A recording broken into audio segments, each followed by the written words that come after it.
तो एपिसोड के स्टार्टिंग में जाओ को दिखाया जाता है जो तो गुस्से में आता हुआ फोर्ट प्रिंस के गाल में एक जोरदार दे लगाता है और यहीं पर तो पता चलता है कि फोर्ट प्रिंस कितना ही नाकारा है क्योंकि जाओ का एक लाफा खाते ही फोर्ट प्रिंस का जो प्रोटेक्टिव एमुलेट था वो अचानक से ऑन हो जाता है। जो देखता हो तभी जाओ क्या उठता है कि अरे देखो तो बच्चे के पास एक प्रोटेक्टिव तालिस्मान, यानी कि तुम तो कोई आम सा बच्चा नहीं हो। दूसरी ओर जाओ तो अपने मन में ये सोच रहा था कि ये तालिस्मान खराब हो चुका है क्योंकि इतने सालों से रॉयल क्लैन के साथ पंगा लेते हुए तो मैं इतना समझ ही चुका हूँ ये जो जादुई तालिस्मान है ये सिर्फ जानलेवा खतरा अनुभव करने के बाद एक्टिव होता है। पर मेरा लाफा तो इतना जोरदार नहीं था, फिर भी तो देखो ये तालिस्मान तो एक्टिव हो चुका है। दूसरी ओर तो यहाँ पे फोर्ट प्रिंस को दिखाया जाता है जो तो जाओ को और भी जोर जोर से गाली दे रहा था। जो देखता हुआ जाओ क्या उठता है, अरे बच्चे इतना चिल्ला क्यों रहे हो, वैसे भी अगर मैं तुम्हें यहाँ पे 2-3 थप्पड़ मार देता हूँ तो तुम यहाँ पे क्या ही कर लोगे। और ये कहते ही तो जाओ जो प्रोटेक्टिव डोम था उसे तोड़ता हुआ फोर्ट प्रिंस को और एक लाफा लगाता हुआ कहता है छोटे बच्चे हो तो बच्चे जैसे रहो, एक तो पहले तुम मेरे पापा को गाली दे रहे थे, उसके बाद मेरे मम्मी को भी नहीं छोड़ा, छोटे हो इसलिए जाने दे रहा हूँ और गुस्सा मत दिलाओ वरना मैं तुम्हारा खेल ही खत्म कर दूंगा। ये सब कुछ सुनते हुआ तो फोर्ट प्रिंस को गुस्सा तो बहुत ही आ रहा था, पर बेचारा भी कर भी क्या सकता था। तभी तो यहाँ पे फोर्ट प्रिंस के असिस्टेंट को दिखाया जाता है जो तभी सबसे चिल्लाते हुए ये कहता है तुम लोग डरो मत, वैसे भी फोर्ट प्रिंस के पास तो उसका जादुई तालिस्मान है, तो चलो ना इसी मौके का फायदा उठाते हुए हम लोग उस बैंडिट को मार डालते हैं। जो सुनते हो तो जाओ क्या उठते हैं कि अरे पहले कहना चाहिए था ना कि ये प्रिंस है, तो मैं ऐसे कभी नहीं पकड़ता, तो ये लो ना अपने प्रिंस को तुम लोग ले लो। और ये कहने के बाद जाओ तो प्रिंस को छोड़ देता है, जिसके बाद बेचारा प्रिंस आहिस्ता आहिस्ता करके नीचे गिरना स्टार्ट हो जाता है। जो दिखता हुआ तो अभी वो असिस्टेंट भटकता हुआ क्या उठता है कि मास्टर चंग झटपट कीजिए, झटपट करके कुछ बंदों को ले जाके यंग मास्टर को बचा लीजिए और बाकी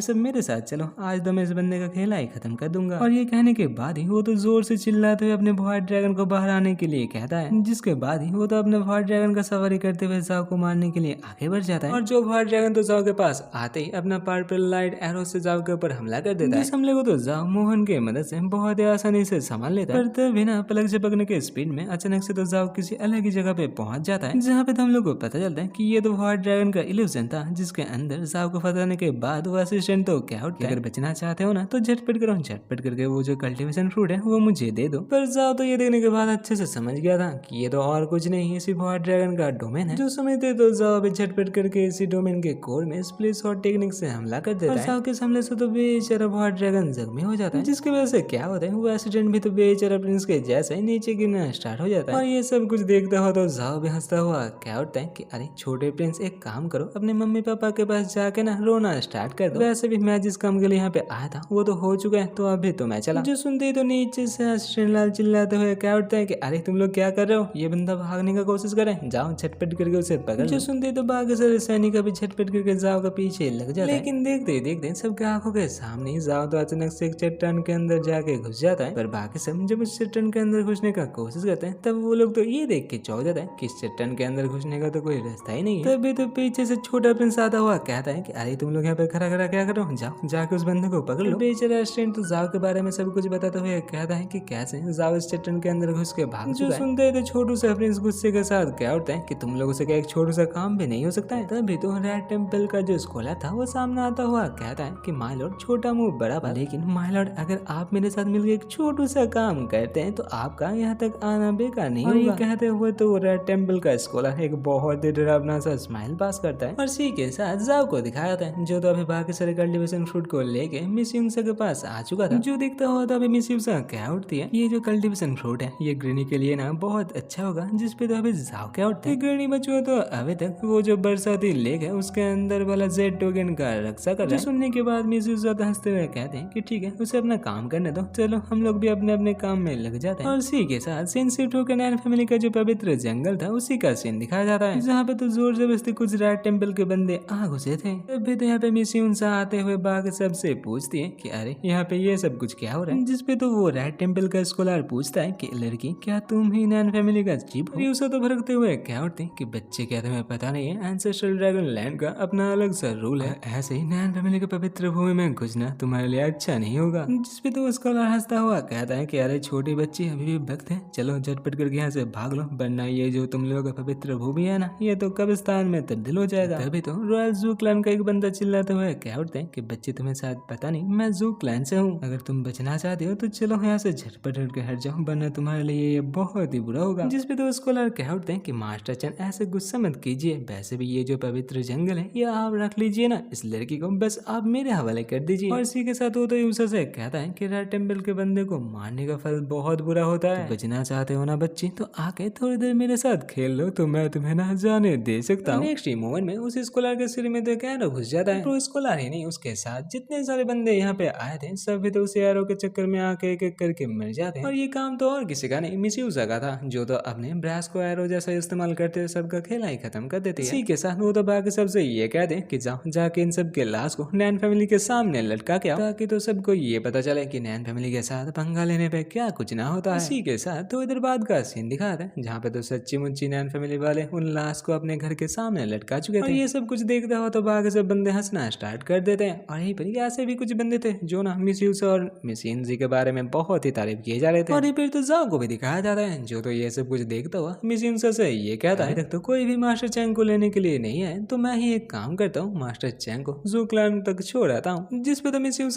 कह उठते हैं कि ठीक है तुम जो मर्जी कर सकते हो, वैसे भी मुझे इससे क्या ही लेना देना। और इसी के साथ फोर्ट प्रिंस के कोर्टयार्ड का सीन दिखाया जाता है, जहाँ पे तो जाओ मास्टर चैंग को लेके आ चुका था। जहाँ पे तो जाओ को देखने के बाद जो असिस्टेंट साहब था वो तो सामने आता हुआ कहते हैं कि अरे मास्टर जाओ मिंगलिंग, आपका यहाँ पे कैसे आना हुआ। इस पे जाओ क्या उठते हैं कि आपको शायद ये अच्छे से पता है कि जाओ क्लैन के साथ नैन क्लैन का रिश्ता कितना ही अच्छा है, और मुझे ये भी पता है कि आपका ये जो रॉयल जू क्लैन है ये बहुत ही अच्छा है, लेकिन ये जो मास्टर चैंग ने सुबह सुबह काम किया था ये मुझे नहीं लगता कि आप लोगों का किया करा है। फिर भी एक ही कॉन्टिनेंट से होने की वजह से मैं मास्टर चैंग का ये जो बॉडी था आपके लिए ले आया। जो सुनता हुआ तो अभी असिस्टेंट साहब क्या उठते हैं कि ना मास्टर चैंग तो कब का हम लोग जू क्लैन छोड़ के जा चुका था, और अभी ना वो तो इवेल कल के साथ मिल के काम कर रहे हैं। सही हुआ मिस नैन ने इसे मार डाला, वरना मैं ही इसे मार डालता। पर दूसरे और तो बेचारा अंदर अंदर ये सोच रहा था कि देखो तो हम लोग का दूसरा वाला प्लान भी फेल हो गया। तभी तो जाओ ये क्या उठता है मास्टर चैन ने ना नैन फैमिली का जो पवित्र जंगल था उसे बहुत ही बुरी तरीके से बर्बाद कर दिया, जिसके चलते तो अभी नैन फैमिली को बहुत ही बड़ा मुसीबत का सामना करना पड़ रहा है। तो बेचारा एक्सीडेंट क्या होता है कि मैं साउजू मुझसे जितना हो सके मैं करूँ। वैसे भी एक वक्त तो ये हम लोग के क्लैन से ही था, तो जितना हो सके मैं वो उसके लिए भरपाई कर दूंगा। तो जाओ तो कहता है कि अरे अरे मुझे पता है आप ना बहुत ही अच्छे बंदे हो, खास करके जू क्लैन मुझे पता है जाओ क्लैन भी बहुत अच्छा है। यहाँ पे तो अंदर अंदर जाओ बचवा ये सोच रहा था कि हाँ बच्चे सच्ची में तुम ना बहुत ही अच्छे हो, तुम्हारे लिए ही तो ये जो कल्टीवेशन फ्रूट था वो मुझे मिल सका। और इसी के साथ उधर बाद का सीन दिखा था जहाँ पे तो सच्ची मुझे अभी एक्सीडेंट सामने जाओ को कुछ ज्यादा ही गोल्ड कॉइन देता है, जो देखने के बाद जाओ कहता है अरे सच्ची में मुझे नहीं लगा था कि आप इतने अच्छे निकले। और ये कहते हैं तो जाओ जो पूरा का पूरा गोल्ड का थैला था उसे अपने सिर पे लेके भाग जाता है। दूसरी ओर तो जाओ के जाते ही फोर्ट प्रिंस सामने आता हुआ कहता है कि ये बंदा कौन था। तो साओ तो कहता है कि ये जाओ क्लैन का जाओ मिंगलिंग है। तो सुनते ही तो अभी छोटू प्रिंस कह उठते हैं कि यही बंदा है, यही है वो बैंडेड जिसने हम लोग का कल्टीवेशन फ्रूट चुराया है, तो जाओ जाके इसे मार दो। पर यहाँ पे तो साओ क्या उठता है कि अरे फोर्ट प्रिंस आप ये क्या बोले हो, वैसे भी आपके वजह से सुबह से पता नहीं कितने सारे बंदे को मैंने मार दिया है, और माय लॉर्ड इस बंदे के साथ पंगा लेना अच्छा नहीं होगा, क्योंकि ये ना जाओ क्लैन का यंग मास्टर होने के साथ साथ जो डिस्टेंस हॉट माउंटेन है ना उसका भी यंग मास्टर है। और उसके ऊपर से तो जो बैंडेड था वो तो शॉर्ट टेक्निक का इस्तेमाल कर रहा था, लेकिन इस बच्चे का तो जो शॉर्ट किया हुआ था वो कब का टूट चुका है। अभी तो सबको ये पता है कि ये बच्चा तो अभी बेकार से एक मॉडल बन चुका है। और ये सब कुछ सुनने के बाद आखिरकार फोर्ट प्रिंस क्या उठता है कि ठीक है मैं इसे जाने दे सकता हूँ, लेकिन उसके लिए ना जाओ झटपट करके मेरा फल जिसके पास है उसे झटपट करके ढूंढ लाओ। जिस पे तो बेचारा साहब क्या उठता है कि हाँ माय लॉर्ड उसे तो हम लोग ढूंढ लाएंगे, लेकिन उससे पहले तो हम लोग को ये पता करना पड़ेगा कि वो बैंडेड आखिरकार था तो था कौन। तभी तो अचानक से फोर्ट प्रिंस क्या उठता है कि नॉर्थ माउंटेन के अंदर आइसबॉर्न जो एंशिएंट सिटी है उसके अंदर बहुत सारा खजाना मिल रहा है, जिसे लूटने के लिए एम्पर के साथ साथ बहुत सारे छोटे मोटे क्लैन भी आने वाले। तो चलो ना हम लोग भी इस बहती गंगा में अपना अपना हाथ धो लेते हैं, और जब तक तुम यहाँ पे मेरा बात मानते रहोगे ना तो तुम भी यहाँ पे हीरो बन के बहुत सारा खजाना लूट सकोगे, और बाकी सब जो बच जाएंगे वो हम लोग एम्पर और बाकी सारे क्लैन के अंदर बांट देंगे।